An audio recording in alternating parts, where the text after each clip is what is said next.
to the wall. It's almost fun doing that sitting here in the real living room. Right? Sitting in the real living room. Yes. So. Welcome to the Woman to Woman show. I'm Trey Kearney. I'm Ronise MB. And we're so happy to have you. So it's been a minute since we saw you guys. Yeah, but 2 weeks now. Yes. 2 weeks oh my God, it's been a long 2 weeks. Yeah, and unlike the studio, we decided to bring it into a more intimate setting. Yes. Which is really nice. So I just happened to stop by Trey's house. Yes, how we started. How we started all of this. I remember it was a week before April 3rd and the excitement that we had going on in the little trailer. And here it is, 2 weeks, almost to the end of our first season. This is just don't make me cry. Don't make me cry. Don't. This girl always crying. Don't cry. I'm sensitive. I'm emotional, but you know I ain't sensitive. I'm not sensitive. She's sensitive. I'm not. She is. I'm emotional. I'm not sensitive. Okay, she emotional, not sensitive. Yeah. Anyway, so it's been a busy week, you know. A busy 2 weeks. Busy 2 weeks, yes. So. Bryce graduated. Yes, from middle school. Graduated, going to high school. You ready? 9th grade. Yeah, I'm ready. Yeah. I mean, I'm ready. Bryce is my good kid. Oh, okay. He's no problem. High school is something different. The hormones start to kick in. But you know, I got my 2-year-old, so I'm used to it. You know, I know the lotion start disappearing. You know, I've already been through that. I think, you know what, it's funny only because I know between Zaire and Farai, it's always one of those things when you talk about different kids and different personalities, and everybody is an individual. Yes. And so I know, you know, to be a parent for almost 23 years. She had it when she was 12. Don't make me a whore. Look. I'll make you a whore. It was a mistake. She was fast.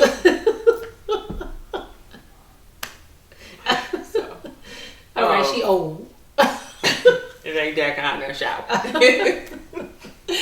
But it's almost funny, you know, to know people that ask me, you know, Ronnie, how do I manage through this and how do I manage through that? And with Zaire, he was, like we always say, those was our guinea pigs. That's the testing ground. But to also know that when Farai started to go through the transitions that he was going through, it was so many other dynamics included in that between my dad dying, his father dying, my grandfather dying. Grief played another part into that. Yes. And then the dynamics of the family was different as well too. That it changed his personality and how I managed him as well too. Yeah. And so it's almost funny that here it is to see him academically, we had challenges, and socially we were fine. Yes. And now, then it was a point where socially he was trying to adjust because his friends are older than him. And his grades started to slip, and we butted heads. I swear to God, Trey, it was like 3-4 years. Oh, I know. I had, you know, as I tell everybody, you know, I had a jacket for a minute because it was like, you gonna make me do something to you. Yeah. And just to see now, I'm so proud of him. You know, Bryce graduated and everything, but to really see my baby, he missed the honor roll by 1 grade, and to know he's still on honor roll. Look, he on my honor roll. Yes, he on I honor the fact that my baby did so well. Yes. To know, I looked at his report card and I was like, you got an 89 in biology? Like, whose report card is this for real? Whose report card? You know, it's B+ in geometry and stuff. And it's never been, the question of his grades was never a problem for me. I knew he was capable of doing the work, but it was really the commitment to doing it. Yes. And one of the things I know was his biggest issue in going to high school was that it wasn't cool to get good grades. So we have to manage that with our boys, because for girls, they develop a social network. Yes. That good grades, they'll find the good kids. But the boys that do well, they have to find themselves in there, because one of the things I say to him now, he's 15, is that he's closer to being a man than he is to remaining a boy. Yes. And to really start to think about that, it's, you know, they'll start to digest that a little bit. And I remember when Zaire, when he got to pass his graduation exam, and he came in the room and he was crying. I was like, what's wrong? He's like, it's over. Like, it's for real. I said, what? He's like, I'm going to graduate. Like, what am I supposed to do? And it was eye-opening for me, because the reality had just set in for him. Yes. And this was June, and he getting ready, you know, but for Farai, it's a little bit different. He's shown his manhood in a different way. And because each kid is different. That's the whole thing about it. But I see a lot of similarities in Bryce and Steven. Oh, okay. Are you saying zodiac sign? No. Okay. Maybe because Bryce idolizes Steven. Like that's I love Steven. Steven can do no wrong. But Bryce is a lot more friendly than Steven was. Steven is like his father. He's a loner. Like, oh, okay. So his friends were the skateboard kids with the blue hair. Still to this day, right? He don't care about dressing and all of that stuff. Mm-hmm. But his last 2 years of high school, Steven had no TV in his room. No video. He had nothing but a bed. Oh, he was a problem child.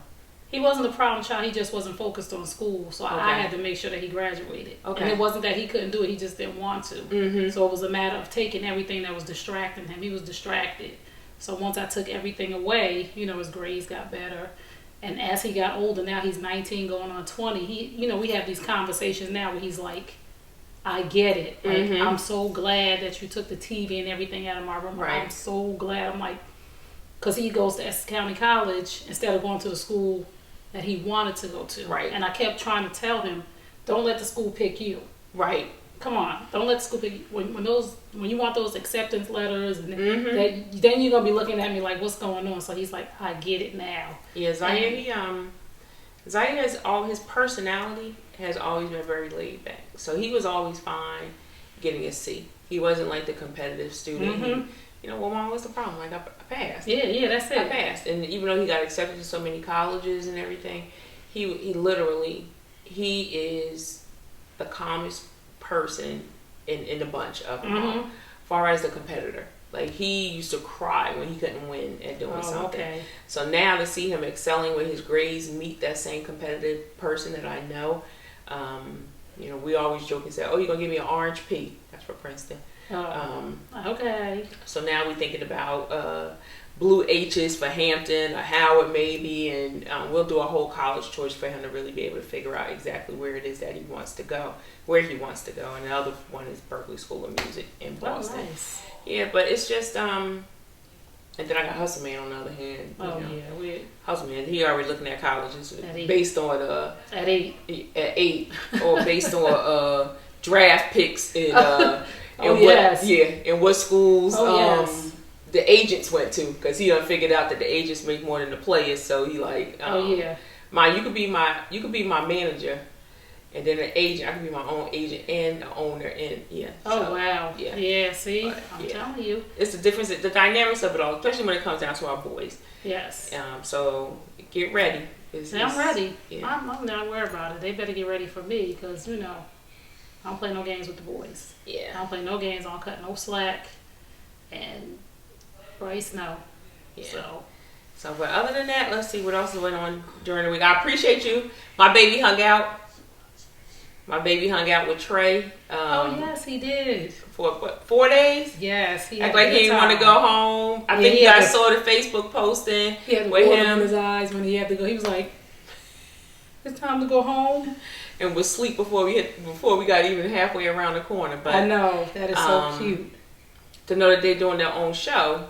Yes. Like we talking about, that comes out in 2 weeks, where he's talking about what's the big deal, and hopefully we can get some of our sponsors to sponsor those shows as well too, that are very children focused, kid related, and all is produced by them as well too. So just to thank our sponsors real quick.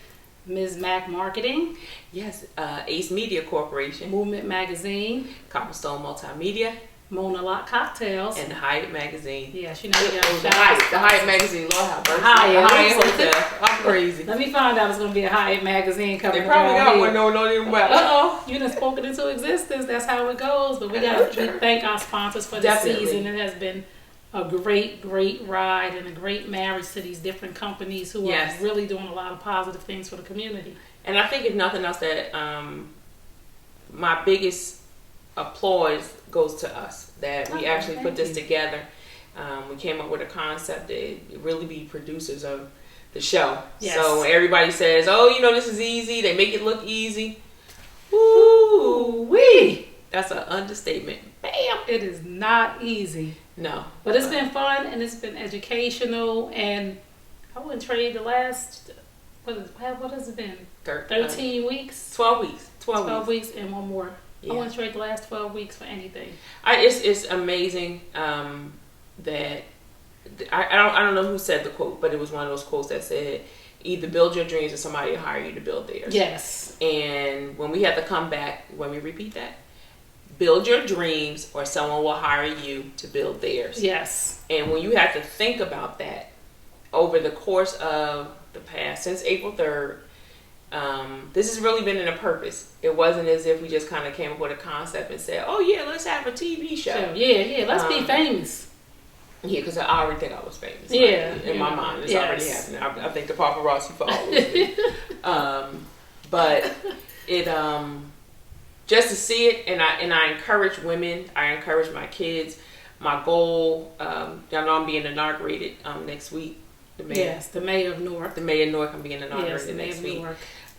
Is that we have to begin to think differently when it comes back around to raising our kids. People talk about scholarships. They talk about, if they go to the right school, then money will come to them. But strategically, and it used to be a time when you say, oh, go to school and you'll get a good job, right? Yes. Oh, go get that good job. Yeah. Oh, go, you go to college. People think if I go to college, I have a career. I get a degree, I get a good job. Right. I get a career or a job. It's all the same thing. If you punch in the clock for somebody else, you got a job. Yes. No matter what you like to think about it. Because just as long as when they get finished with you, they don't care about your degrees, they don't care about all the other stuff. But what you can take that and develop into is something far greater. Yes. And so to know that I took this little short concept of what we thought would be excellent for women to be held accountable for the crazies that they do. Yeah, and they still doing. Like, it's just incredible. Like, every day to be on social media and just see the things that women are doing and blaming everybody else. Still, it's like, as usual, you chose him, you chose that. You did that. You let somebody do that to you. And it's just so many women who are playing the victim. Right. Unless you're being abused or molested. I'm saying where somebody is taking the power away from you, you're not a victim. If you're sleeping with somebody's husband, you are not the victim. You're making a choice. Yeah, what was it yesterday that we posted? I'd rather be a side chick to a loyal dude than a main chick to somebody cheating. Yeah, like it was, and I was reading in my head, just started. I was like, I need somebody else to decipher this, but I just want to find her.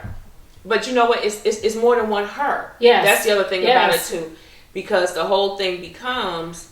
I think if I had to think about it in the mind of a woman that is in that space, is that I know that I'm his.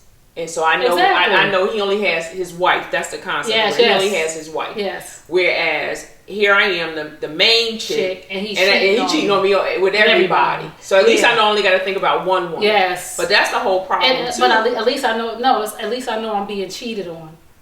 At least I know I'm choosing to share him. I'm choosing to share him. I'm choosing to share him.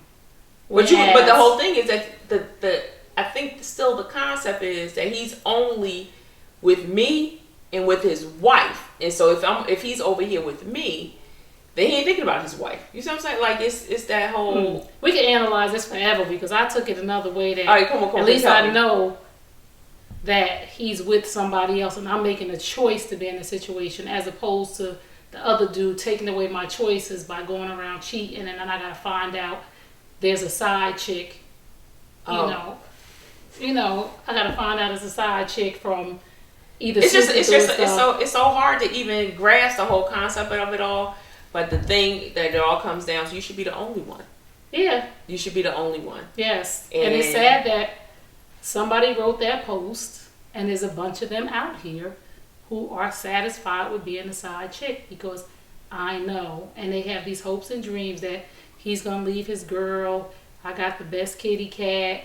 I'm getting him away from her. Girl, talking about kitty cat. So, one of my guy friends posted a post that said, a dude could be all up in you and he ain't into you. Splashing off in you and he ain't into you. And it's crazy because, women, again, my friend Will Townsend, he says, if we don't have a conversation before we cross the threshold, don't think that what we didn't talk about changes once we come out the bedroom. Yep. So, ladies, if you want to be in a relationship and you say, what are your intentions? and he has a blank stare before you go in the bedroom, just because he ain't shooting blanks in the bedroom, it doesn't change when you come out the bedroom. And a lot of women think that once you have sex, we in a relationship. No, you're not. You're in a situationship. No, you sexinship. A sexinship. A sexinship. You're in a sexinship. Oh, made up word. I don't want to be in a sexinship. I don't know. And the other side of it too is that there are some women that have gotten to the point where 10% of something is good enough. And so that 10%, whether it's sex, that's what they say anyway. You know, you can start off and it's not emotional, and they say, oh, you know, I just need somebody to knock my back out, or somebody to come by every now and then. But the reality of it all is there are so many other dynamics that become emotional. I posted it earlier during the week on my own page about residue and residuals that, you know, people leave in your womb all the time. And in your spirit. And your spirit. And so I caution, I have done that over the course of the past few weeks, is not to allow people to come into your space, your emotional space, your physical space, your spiritual space, and leave their residue. And a lot of women, you know, we take it and just, we have our own concept. So when we become a break chick, a side chick, a main chick, a wife, a girlfriend, all these other things, except for recognizing the fact that first we are women. Yes. And our first ownership is to ourselves. And once we start to take more value in that, there's very little that somebody else can do to us. And I don't get to step out the box and just say, well, that's not me.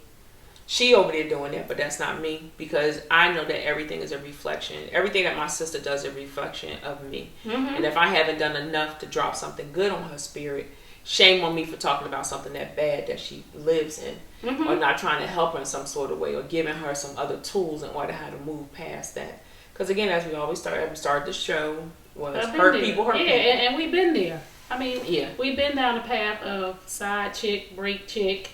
I mean, I had a break dude. I wasn't a break chick. You had a break dude. I was a side chick, mistress, whatever you want to call it. I mean, we're not coming from a place of judging anybody. It's just that, like you said, how dare I talk about somebody and not do something for them, to let them know that when you know better, you do better. So somebody's giving you the tools and the information that this is not good for you because I've been there. Right. Now, what you do with the information is totally up to you. So there is no side chick, break chick, thought, all these names that these men give us. And the reason why they give us these names is because we give them that power, because that's the way we act. Yeah, it's almost when we even sit and think about our own personal journeys. And one of the things that you said was that you matured past that. That you elevated your own self. And so where other people say, oh, you know, now you think you better because you got a ring, or, you know, this one left, or whatever that may be, it really was that you found more value in yourself. That you took time out and you saw in yourself something that you knew was not the right way to live. So whether, you know, people always say you got to pray past it, you got to find God, you got right or wrong, however you want to get to that conclusion, what you know doesn't live well in your spirit. Another post that we put up, if you have an emergency and it's supposed to be your dude, it's supposed to be your man and everything, you can't call him in a time of emergency. That ain't your dude. That's not your dude. That's not your dude. Your emergency contact needs to be your man. Your man. Yeah. Because if you're somebody else's man and they have a situation, you're coming second.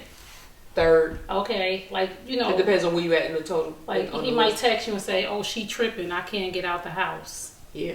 Boy, I'm on the side of the highway with a flat tire and my battery about to dead. This is my last call. And you talk about she won't let you out the house. Dude, phone dead. And it's even help. To be even more on the serious side, I had a conversation with Hustle Man today. And we were talking about him not seeing his dad. And that has been something that weighed on me. Only, you know, it's different if you don't know who your father is, but when you know who your father is and you're not spending time with them. And I asked him, how did he feel about that? Because it was one of those things, Father's Day came. Yes. And he got to talk to him on Father's Day. And it was really nice because initially he made the phone call and it went to voicemail. And he was like, oh. And then he called back. And so, you know, some boy had his conversations with him. And the Duchess, she's so sweet. She's so sweet about things. Her birthday was in April, and so the first thing she said was, "You forgot my birthday." Now I ain't gonna tell you Happy Father's Day till you tell me Happy birthday. Yeah, Happy birthday. So he said, "Oh yeah, I had to work." She said, just like her mother. She said, "Well, my birthday still was in April, and I still haven't seen you." And he said, "Oh, I had to work." She said, "Well, you working now? Like, what are you doing?" Come on over right now. But the other side of it too is yesterday. No matter how many days have passed, yesterday is still yesterday to them. Yes. So if he would have made his way and took her out for her birthday and did whatever he did with her, that would have satisfied her enough. But today I asked the boy, how does he feel about not seeing his father? And he said, I feel sad. And to see him, because again, he's like bubbly like me. Yes. But sometimes kids, he's just 8, so he gets emotional about stuff. Look at me, like his mother. And I said, well, what would you like to do about that? He said, well, it's not much I can do because he's always working. I said, do you believe that? I said, because, I go to work. Mr. Jeff goes to work and everything. He said, well, it's different. He said, do you know where he lives? And so I said, yes. He said, well, can you take me by? And I said, well, you have to talk to him first. And so he said, well, why? I get to go to everybody else's house. And so you just call him and go by. I said, well, he's married. He said, what does that have to do with anything? You're married. And he said, does that make that? And so he said, well, does his wife have a problem with that? And so I said, I don't think her problem is with you coming to visit. It's just the dynamics of mommy. He said, oh, do you know her? Have you met her? And so I said, I met her over the phone, and we saw each other, but we don't have a favorable relationship. He said, well, I don't think that should have anything to do with me. That should keep me from being able to go and see my father. Yes. And I said, he said, but you know what? He said, I got Mr. Jeff, and so I feel lucky. Yes. I said, wow. I said, well, why you say lucky? He said, well, when we had to do stuff in school, and they said, draw a picture of your father. He said, I know what my father looks like. He said, but his face might have changed from the last time that I saw him. And I'm like, grown. He's like, Mom, but he might have cut his beard or something like that. Yeah. He said, but I knew what Mr. Jeff looked like, so I could draw a picture of Mr. Jeff. He said, and that way you didn't have to come to events by yourself. And I didn't have to worry about somebody saying, so, well, where's your father? Where's this? And so here it is, somebody that's 8 and be able to grasp the concept of pain, but utilize it to the way where he's still able to succeed and appreciate another man taking on the responsibility that his father hasn't. It's like, I don't know how men go to sleep and don't wonder, how did I impact my offspring's life today? And one of the things that their dad has said to me is that I know that they're going to be okay because they're with you. And so I said, well, what happens if I'm not okay? What happens when I'm emotionally someplace else, or when I'm not eating, or when I'm not, where I need to be? Who picks that up? And shame on you for thinking you're not accountable for that. Yeah. Who instills male values in things in him? And I can tell you, Hustle Man hung out down here and he played. When I tell you, if a man ever wanted a boy's dream, that boy is a boy's dream. Yes. A football, a basketball, a soccer ball, a hockey, a book. He sat down and talked sports. He knows statistics. He everything. knows So for any sport, even for me interacting with him and G interacting with him, his father is the loser. Yeah. It's so sad for his father that one day when Hustle Man is in the NBA, the NFL, or the agent or whatever, that his father will be the one on the sidelines outside of the gate wanting tickets. Because you see NBA players, NFL players that talk about these things all the time.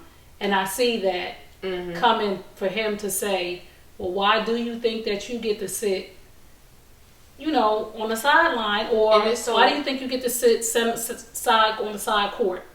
I think it's almost, I don't think he'll take, before we go any further, let's just thank our sponsors real quick. Oh, yes. So I want to thank Ace Media Corp, Movement Magazine, Cobblestone Multimedia, Ms. Mac Marketing, and Mona Lock Cocktails. And the Hyatt. So, just on his own spirit, the way that he is, I think he will allow that to happen and be able to say, look at all that happened in spite of. Yes. And that's what, I'll take the kudos and just, because the other thing too that I say to him, as I said to Steve when we were at Arms, was say thank you. Because no matter how long you've been gone, how much space in between and everything else, they still hold you in high regards. Yes. Because if I was a different kind of woman, I could talk all kind of nasty stuff about you. And we don't. And I don't do that. No. I recognize the fact that nothing else. I chose him. I chose all the circumstances that I chose to have children in. Mm-hmm. I knew whether it was that I wished things would be different for us, or how I forecasted things to be, or maybe it was out of my own selfishness that I had kids because I needed them. But I own my choice, and I don't want to take that away from them. So I talk about the good things, the good qualities, and why I chose them, so they could always see those things in themselves too, so that they could be the reflection of the good things and not yes, of course. worry about. And I also say I'm also blessed in the fact that if he doesn't value himself enough to instill his values in his children, it's good that he's not around right now. Yeah, because he's not ready. Yeah, he's not mature. Ready. Yeah, he's not bringing the right things to the table. So, and to make excuses about it. Yeah, so my boys got to spend Father's Day with their father, which was huge because they don't see their dad much. Because he truly is a workaholic. I mean, this is somebody that works probably almost 24 hours a day, like all the time. But for me, I deal with a lot of guilt sometimes. I'm finally starting to get over it because I removed them from the house with their father. So I feel like sometimes I took something away from my boys. Like my oldest son is now going to spend the summer with his dad. Oh, nice. God, please let it last for the whole summer. In Jesus' name I pray, amen. Hallelujah. But they don't have the connection that they should have because I took Stephen out the house at such a young age, so they butt heads. And now they're going to come together finally because I think Stephen probably harbored some animosity in his father for not showing up, which was grown-up issues from me leaving him for another man to being with the other man still. Right. To just having to face that every day up until this day. Yeah. I don't know as a woman if he left me for another woman that you could do the same thing. I don't think I could do the same thing to be able to have to look at this woman and her kid and, or if I was a man that I would even come around either. Like, so it's like a dynamic that I created for them. So, Bryce doesn't get to see his father as much either. But he said, we talk now because we're really good friends. We get along, so we talk now. He's like, I'm going to come around more. I know I'm working. But I think working was his therapy. Because it's not about money for him because he has everything. I just think working got him through the whole process of you displaced the emotions. Yeah, what did I do to be here? I worked hard. I provided. I did this. I did that. Where was it that I fell short? I mean, so we had this conversation, but for them to spend Father's Day with their father was great because, like I said, he doesn't come around much, but he is a provider. They have everything they need. And for once, we had a conversation where he realizes emotionally they need time and not money. That comes out to the same thing we talk about when the child support. When women say, you're going to give me my money. Yeah. But I think for grown women, we would prefer that you spend time. And I had that conversation. Because kids don't know where their food comes from. They just know they're going to eat. And I had that conversation too. Yeah. With You need both. We ain't taking it away. Don't forget to send child support. But we just saying, incorporate that time up in there too. Yeah, but I was just having that conversation. They need emotional support. Yeah, like with G and with Steve on the same day, we were all standing outside talking, and I was just saying that fathers who are not in the house with their kids seem to overcompensate by buying things. Every time their kids come to their houses, and I've talked to several fathers who don't live in the house with their children. Every time their kids come to the house, they get to be all, they want to go to the mall, they want to buy this, they want to buy that. So every time their child calls them, Because now they both of them said to me, every time they come over the house, now they asking for something. I said, because you created that. They think that when they see you as cha-ching, instead of, and I've been telling them for years, stop buying stuff for them. It's easy to do that when they little. Them same sneakers that's like $30, $40. Oh yeah. Now they $300. Yeah. And I told them, I said, stop. And I've been telling them for years, stop buying them stuff. Just go and spend time. Don't buy them this. Every time my boys came home, they came home with bags of stuff. I said, that doesn't compensate for the time that you're not spending with them. Just take an extra you bag. Can do that if you have the conversation with me, because being in the house on a regular basis, you can buy them things, but ask me what they need, because the kids gonna tell you what they want. Yeah. And 9 times out of 10, it's not. I tell you right, wanting is good. It builds character. Let your children want. Yes. It builds character. It makes them desire some things. They develop. Our kids now have such a sense of entitlement. Yes. That I'm entitled to things. Yes. I had to tell my kids, I said, you know what? We got new clothes. In August, going into September, you got something new around Christmas, and you got something new for Easter. And summer came, all them pants that was too short, now you cut them off, those was your shorts. Like, you got to make a new pair of shoes, and our shoes were, sneakers was cheap. Pumpkin seeds and Chinese slippers shoes, and all that other kind of stuff. You talking about, so you want to go run around in some $300 sneakers? Nah. No. And then you want a video game, and you want a new cell phone, and the other thing too is that they're inundated with the point that if you don't have something, that you're not worthy. Your worth is different. Yes. So if you ain't got a new iPhone, if you ain't got the new Galaxy, if you ain't got the new game system, if you ain't got like all this stuff, and in reality, I swear, if you took your kid, like you said, let's go to the park, let's go do something else or whatever that's culturally enriching for them. Let's take a road trip. Let's go to the museum. Go on a road, make a memory. Yes. Because I can tell you with Steve not being here, that I am thankful that before he passed away, that they got to make memories. That you had that time with them. And he was only 43 years old when he passed away. Yeah. And so to have a stroke at such an early age, I know he wasn't finished in seeing his sons grow up. And being the only two that he had, that now to see, all right, he's 6'2" and wearing a size 15 shoe. A sister need him, because that was my financial crutch. Yes. That no matter what was going on, we could argue, whatever. Big, you ain't shit, big, you ain't shit, nothing else or whatever. They need $700. I have it to you in the morning. Right. Yes. That kind of thing. So, but to know that that's gone, but to have that chance to make those memories with your kids, again, that comes back down to the same thing I was saying.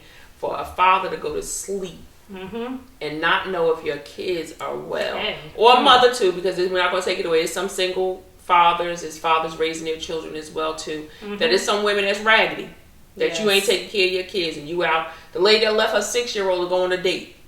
Oh yeah. In the news, she's and left her 6-year-old to go on a date, and the little boy said, "I'm going to the pool." And so thank goodness that he walked across the road and stopped him, because he was going into a busy street. Somebody saw him and towards the pool.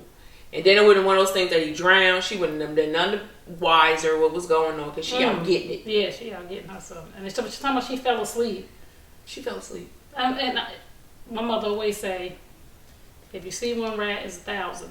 This ain't the first time she did this. She just got caught this time, and thank God. Yeah, he sleeps. I can go out and do it. Yes. She just got caught this time. I'm sure that this wasn't the first time this woman has. And it's crazy. I remember being a latchkey kid at 5, but the world was completely different. That you got to have your keys around your neck, you got to go in the house, and you better not answer the door. You damn sure better not leave. Go out. Yes. You better not move. That's your spot. You better have watch TV. You better do your homework. Don't you make a noise in here so nobody don't know what's going on. But the world is so different now that kids don't have the same tools that we do.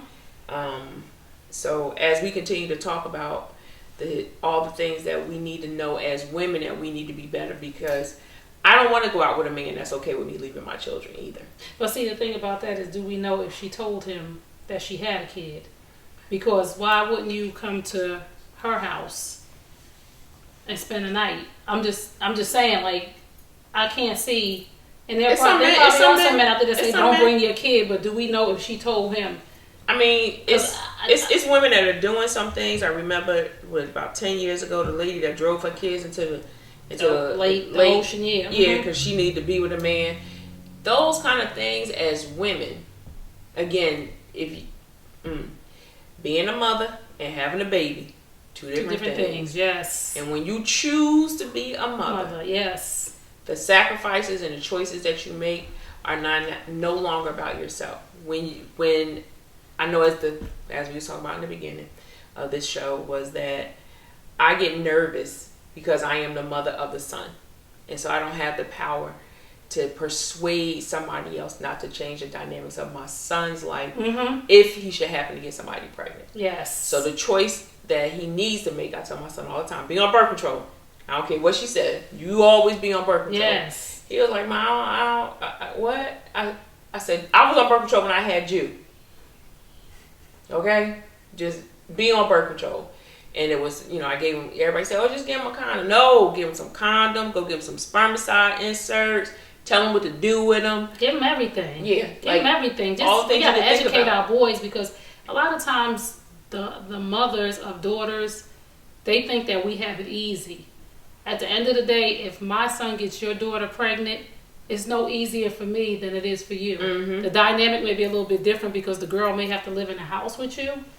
But I see my nieces and nephews who have had kids, the ones who had them early, the boys, where these girls have been on them like barracudas, where the mothers have been on them. It's no easier. Like I said, the dynamic is a little bit different, but my son is still going to be a father. He's still going to have to step up to the plate. I'm still going to have to deal with the issue. So it's no easier for us as mothers with sons, as women with just daughters think that, oh, you're so lucky, because a lot of women say, you're so lucky because you got 3 boys. It's so much easier. You ain't got to worry about him coming home pregnant. I got to worry about him coming home getting somebody pregnant. And my girlfriend and I, we talk about my step-goddaughter. That the first thing that everybody, she's my step-goddaughter. Oh, she knows it too. She knows that. Because my girlfriend made somebody else the godmother, and she ain't never around. But I've been ride or dying or whatever. So she recognized me as her step-godmother. But we were talking. She's going into her senior year in high school. And so the first thing that most people say to her, do you have a boyfriend? She was like, why? What does that got to do with my education or my life? Do you say, nobody ever says, what school have you chosen to go to? That's always a second conversation. And even for my son, when they say, oh, he got a girlfriend, and I'm like, no. And they're like, oh, he hasn't told you he had a girlfriend. And I say, look, he doesn't have anything. So he can't be accountable for somebody else's emotions, even for the little girl to try to come and sit in my house. I said, why you want to come over here? Well, he doesn't want to sit in the house. So what is it that you want to do here? He's special to me, but he has nothing. So anything that you think, all that you see, it's mine. It's mine. He has nothing. Yeah, what do you want? So why you let him claim you? What does that entail? Like, why limit yourself? You don't know who else is coming along. Yeah. And they'll look at me like I'm crazy. But in all actuality is that I want girls to understand too. Don't limit yourself so early. Yes. You have your whole life to live, and you have yet to even see enough to say, I want to give myself to this particular boy who I don't even know, who don't even know himself. Like what does he know? Like your boyfriend, like what is that? And that's the one thing that I hate about boyfriend and girlfriend when you're a certain age, when you're older. Yeah. It's like boyfriend or girlfriend, like what does that mean? Like I'm accountable for your happiness. I'm accountable to talk to you every day. I'm accountable to be with you. What does that mean? I'm accountable. What? Why? Yeah. It's so many. I said, I appreciated the fact that when I was in high school that I had a small high school enough, University High School. I'm from North. Don't play. Here she go. Rise like the phoenix. Oh Lord. Here she go. But it was a small enough group of us that the boys and the girls, we all really spent time together and hung out. And then when we went away to college, it was the same thing too, that we really got to hang out. And for the 4 times. Oh shoot. 4 boyfriends. I ain't ready for this. The 4 boyfriends that I had, I had 2 in high school and then I had 2 in college.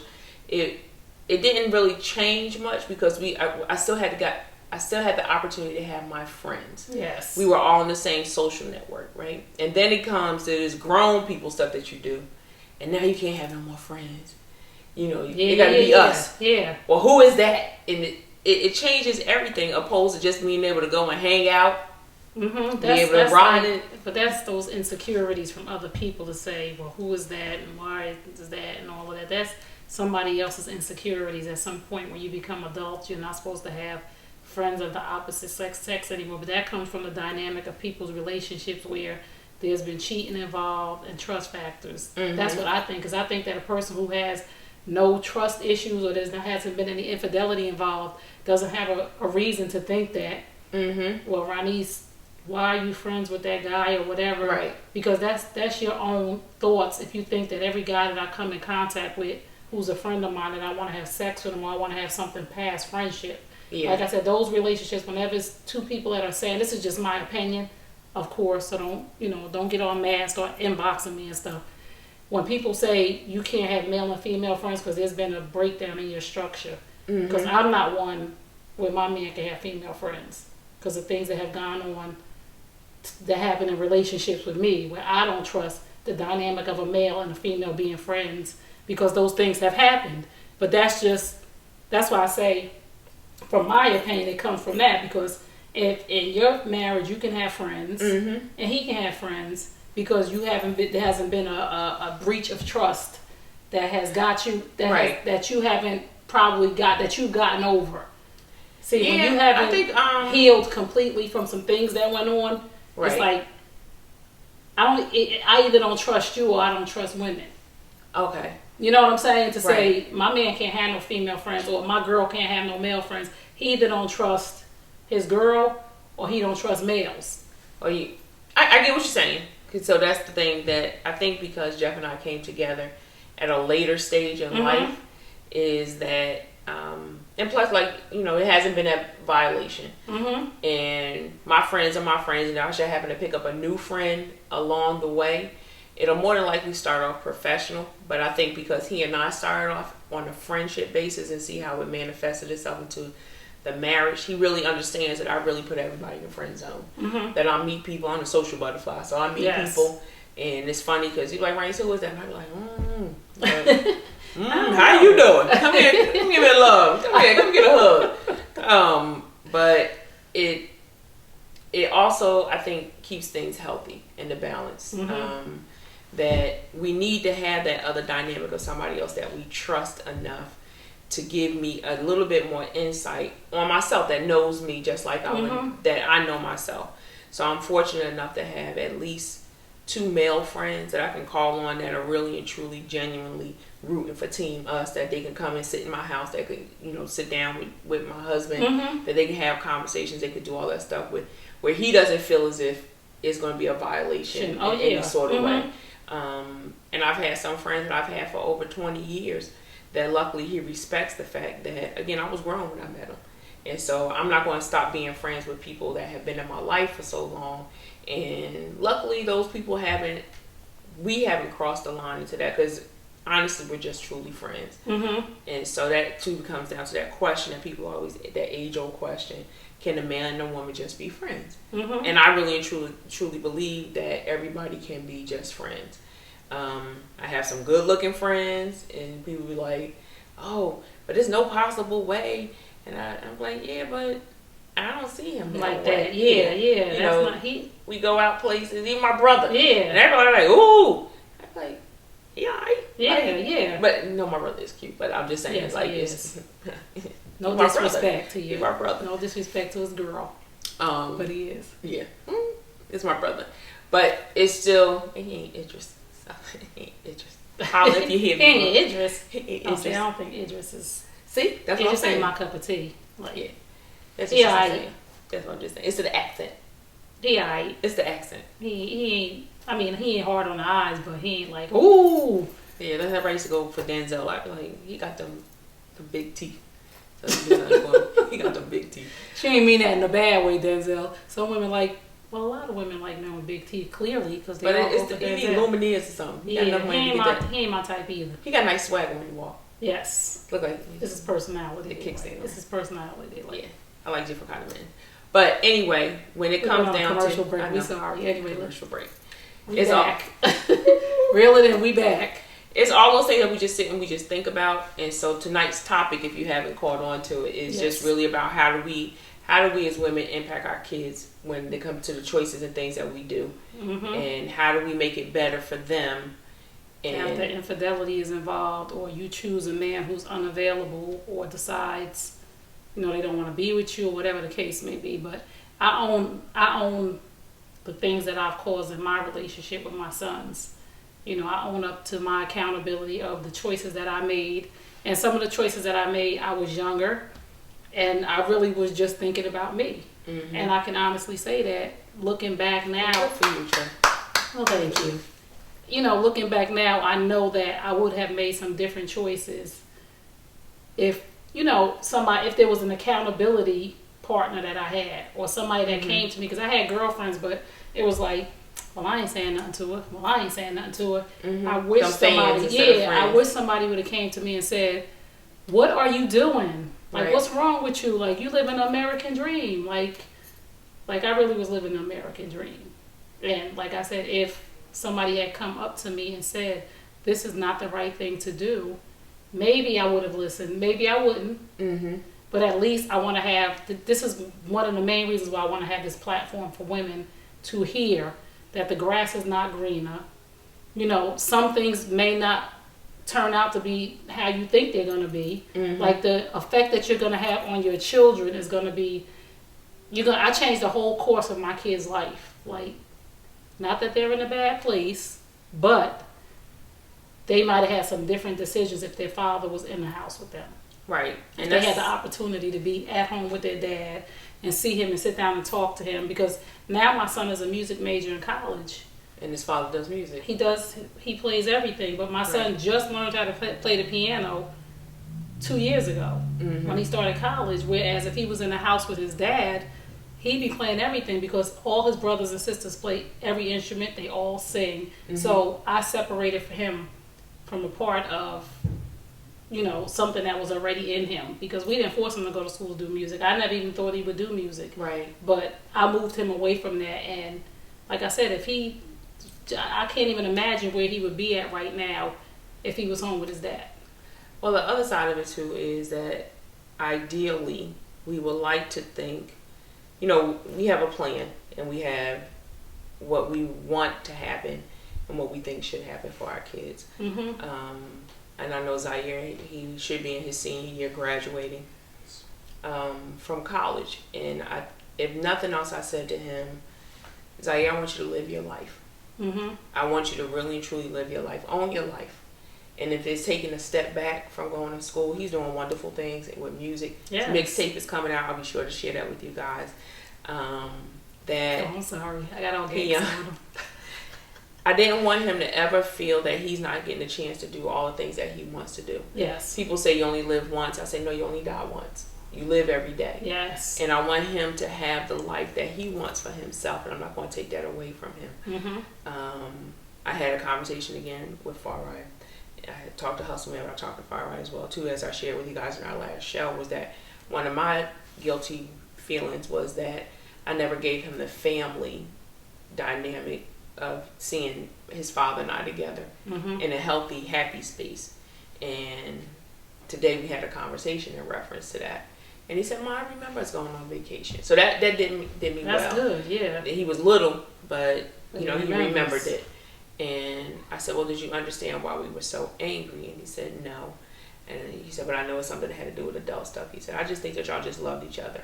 And probably was just mad that you said that you moved on. And I said, well, did you have an issue with the person that I moved on to? And he said, not until he started to hurt you. And it was like, here it was that I asked him, were you angry with me? Because if I was going to battle with somebody, would you have preferred that I battle with your dad opposed to, this completely new guy? He said, I just would prefer that you had never had to go through all the stuff that you went through. And I said, if nothing else, I apologize for putting him in that dynamic. Yes. Because he didn't have to go through that the same like you said. He didn't have to see me being hurt, because if nothing else, his father was barker. He was, a yeller. Everybody knows it, but he kept his hands to himself. Kept his hands on his own body. Yes. And he never, he allowed me to grow up. I appreciated him for that. He wasn't there to make me feel any differently than I needed to feel. I mean, shit, we met when I was 17, so I was always going to be cute Ronnie. I was always going to be, I wasn't grown yet. And even though, we stayed together for 14 years, it was still, you still just a little girl, Ronnice. And I'm going to take care of you. Yes. I know all the stuff you've been through. So I'm going to make sure you're okay. Financially, I'm going to provide for you. But emotionally, he just wasn't attached the way that I needed him to be. And it wasn't until the anger that I sort of loved that he actually had for me. But by then, I had already emotionally moved on.